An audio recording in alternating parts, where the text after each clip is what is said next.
पनडुब्बी में कैसे इतनी खतरनाक जिंदगी जीते हैं सैनिक? क्यों इस पनडुब्बी में गए सभी सैनिक गायब हो गए? और एक ऐसी सबमरीन जो समुद्र में जाने के बाद में आज तक वापस नहीं आई। दोस्तों, एक मरीन यानी पनडुब्बी जो कि हर समय पानी में रहती है, उसमें रहने वाले सैनिकों को कितनी परेशानियों का सामना करना पड़ता होगा, यह हम और आप शायद सोच भी नहीं सकते हैं।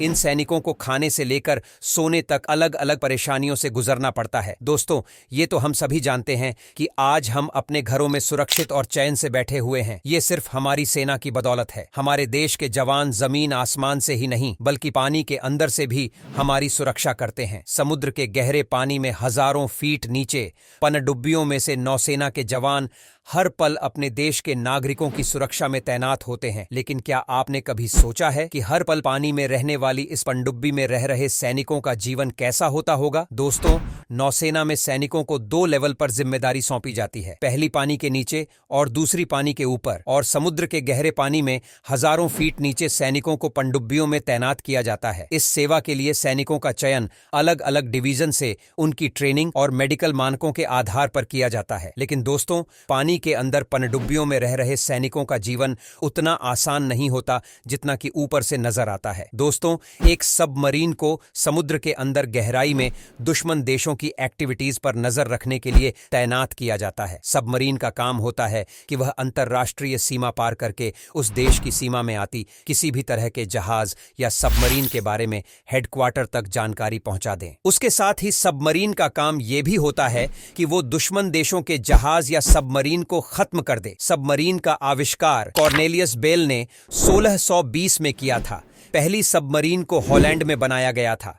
ये पानी में लगभग 300 से 400 मीटर तक अंदर जा सकती थी। दोस्तों, नौसैनिकों के परिवार वाले बोलते हैं कि इनकी जिंदगी बड़ी मुश्किलों भरी होती है। इन्हें एक पल भी चैन की सांस नसीब नहीं होती। परिवार वाले बताते हैं कि जब नौसैनिक किसी मिशन पर जाते हैं तो परिवार वालों को कुछ भी नहीं बताते। यह मिशन 20 या 30 दिन के लिए होता है और कभी कभी तो लगातार 45 दिन तक बिना रुके वह काम करते हैं। इतना ही नहीं, परिवार वालों को यह तक पता नहीं होता कि वह कहां गया है, कितने दिन के लिए गया है और कब वापस आएगा, मिशन के लिए कब जा रहा है, कुछ भी नहीं। दुश्मन के परिवार वालों को सिर्फ इतना पता होता है कि वह ड्यूटी पर जा रहा है। इससे ज्यादा और कोई जानकारी उनके घर वालों को नहीं दी जाती। इन सैनिकों के अभियान की जानकारी सिर्फ और सिर्फ नौसेना के मुख्यालय को होती है। अगर परिवार में कोई परेशानी इस दौरान हो जाए तब भी उस नौसैनिक को परिवार के पास नहीं जाने दिया जाता, यहां तक कि उसे बताया भी नहीं जाता। दोस्तों, नौसैनिक अपने परिवार से दूर पानी के अंदर रहते हैं और जब वह पनडुब्बी के अंदर होते हैं तो नहाना तो दूर, उन्हें दाढ़ी बनाने का भी मौका नहीं मिलता। जी हां दोस्तों, नौसैनिक अगर 3 दिन के लिए पनडुब्बी में है तो उन्हें मुश्किल से 3 बार नहाने का मौका मिलता है और वह भी सबकी सहमति के बाद, क्योंकि हर नौसैनिक को प्रतिदिन 3 से 4 मग पानी मिलता है। ब्लेड जैसी चीज का इस्तेमाल करना पनडुब्बी के अंदर सख्त मना है। इसलिए जितने भी दिन वो पानी के अंदर है उन्हें बिना दाढ़ी बनाए ही रहना पड़ता है। पनडुब्बी में रह रहे नौसैनिकों को खाने के लिए बिना तड़के की दाल, रोटी, चावल और बेहद कम मसालों वाली सादी सब्जियां दी जाती है। आपको जानकर बेहद हैरानी होगी, लेकिन पनडुब्बी में खाने का सामान लिमिटेड होता है और अगर कभी सैनिकों के लिए ताजा खाना न हो तो उन्हें पहले से टिन में पैक भोजन खाना पड़ता है जिसे कभी भी इस्तेमाल किया जा सकता है।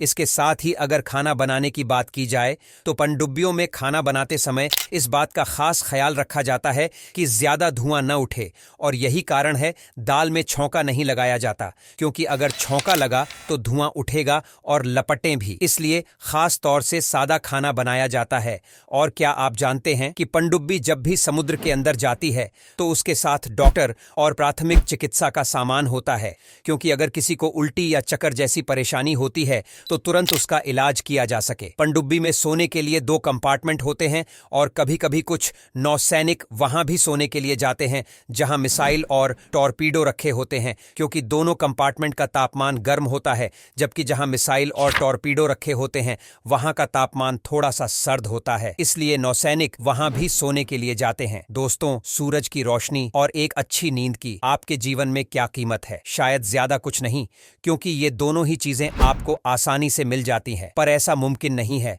क्योंकि पनडुब्बी समुद्र में हजारों फीट नीचे होती है। इसलिए पनडुब्बी के अंदर सूरज की रोशनी नहीं आती, जिसकी वजह से जब वह समुद्र की सतह पर आती है तो बाहर आते समय नौसैनिकों को हाथ पैरों में जकड़न, ऐंठन और ठिठुरन जैसी परेशानियों का सामना करना पड़ता है। इतना ही नहीं, गहरे समुद्र के अंदर लगातार चलते रहने से उनके कानों पर काफी गहरा असर पड़ता है। इसलिए पनडुब्बी के अंदर नौसैनिक अपने कानों का खास ख्याल रखते हैं। दोस्तों, क्या आप जानते हैं कि खाने और रहने के अलावा कभी सैनिकों के लिए ऑक्सीजन की समस्या हुआ करती थी और ऑक्सीजन की कमी के चलते कई सैनिकों की तो मौत तक हो जाया करती थी। इस समस्या से निपटने के लिए अलग अलग सबमरीन निर्माता कंपनियों ने परमाणु ऊर्जा से चलने वाली बनाना शुरू कर दिया। इन सबमरीन की यह खासियत थी कि ऑक्सीजन का निर्माण पानी की सहायता से कर सकती थी। ऑक्सीजन वाली समस्या सुलझाने के बाद में काम करने वाले नौसैनिकों के लिए कई सारी समस्याएं बाकी थीं, जैसे खाना, रहना और जान का खतरा। जी हां दोस्तों, जान का खतरा। दोस्तों,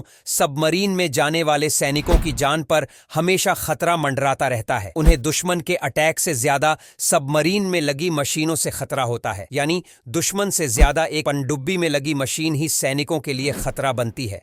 दरअसल दोस्तों, सबमरीन एक काफी बड़ा स्ट्रक्चर है जिसे कई सारी मशीनों की मदद से चलाया जाता है। इन सारी मशीनों को उसी सबमरीन में ही रखा जाता है, जिस कारण वहां रहने वाले लोगों के लिए मुश्किल से हर व्यक्ति पर आधा मीटर जगह बचती है। वो जगह भी उनके लिए सुरक्षित नहीं होती, क्योंकि वह नहीं जानते कि कब कौन सी मशीन गलत तरह से काम करने लग जाए और कोई बड़ा हादसा हो जाए। इसलिए एक साथ सभी सैनिक सो भी नहीं सके, इसलिए उन्हें सोने के लिए अलग अलग शिफ्ट दी जाती है। उनके सोने के लिए उन्हें बस 6 घंटों का समय दिया जाता है। परिवार वालों को जाने ही दीजिए। यहाँ तो खुद जमीन में गए सैनिकों को चल रहे मिशन और मिशन के खत्म होने के समय की कोई जानकारी नहीं होती। वहीं एक बार सबमरीन में सवार होने के बाद उनके जिंदा लौटकर आने की संभावना भी कई गुना तक घट जाती है।